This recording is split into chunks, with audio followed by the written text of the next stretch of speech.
And we're live. It's Adam Robinson, founder and CEO of retention.com. And I'm talking about a fail today. 8 weeks ago, I put out a Work in Public number 7. I had just read Alex Hermozi's $100 million offers. And I thought that I had come up with the greatest publisher offer of all time. And what that offer was we were going to help publishers grow their list exponentially and provide a deliverability guarantee. So like talking like, 10 times list increase in 6 months.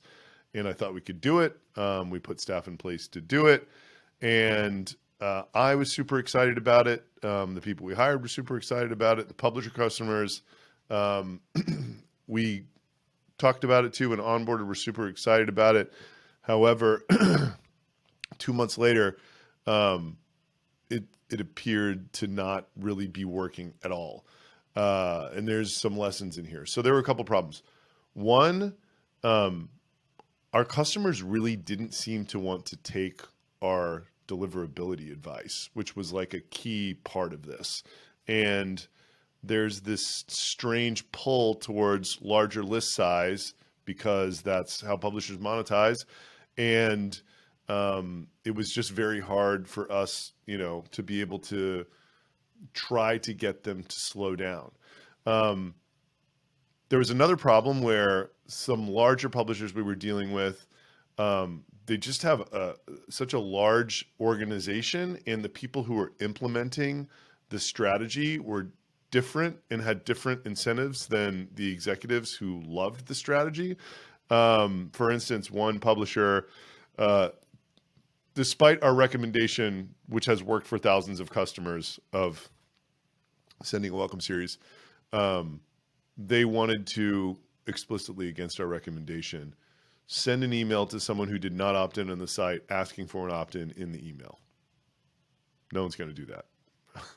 We've had several people try over the years. It doesn't work, and it leads to huge complaint rates.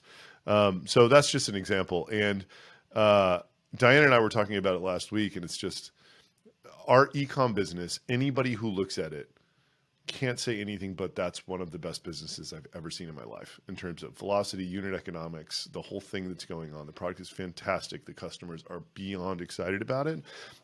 And all of these publisher deals are just kind of stuck and not really where we want them to be. So we have just decided to, again, resume a passive position rather than an active position with respect to this publisher space. I just feel a moral obligation, since I am reporting our successes, to also report my failures and my shortcomings and highlight the things that I think I had the wrong call on. Number one, I love this saying here, your intuition about product in particular, it's a very bad indicator of market viability. What does that mean? It means you have to go out there and try stuff. And a lot of the time, what you think is going to work just doesn't work for like some reason. It's been happening to me over and over again, so long as I'm still in this game, which I hope to stay in for as long as possible because I love this game. It's going to keep happening to me.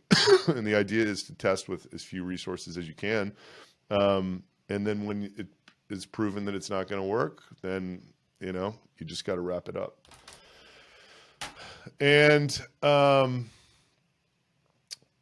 no matter how far down the experience road I get, I'm still messing stuff up. Experience is not a silver bullet, especially with this intuition and market viability stuff.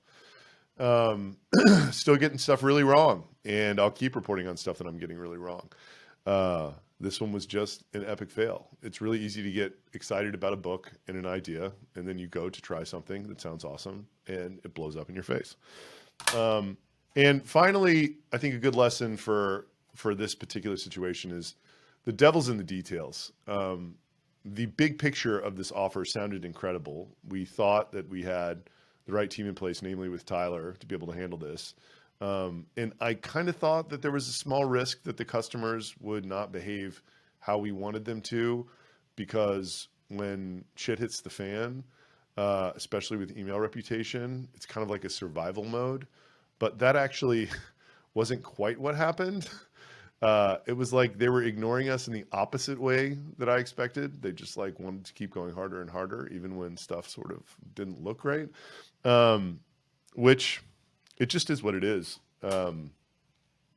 But, you know, it was reinforcing the fact that we have this thing that is like, people are ripping the product out of our hands. We're getting pulled forward so fast. And this other thing is not that, right? So you gotta, you know, double down on the winners, chop the losers quick or whatever. And follow me if you want to watch me build a unicorn in public. That is the recap of the failed $100 million offer publisher experiment. Signing off.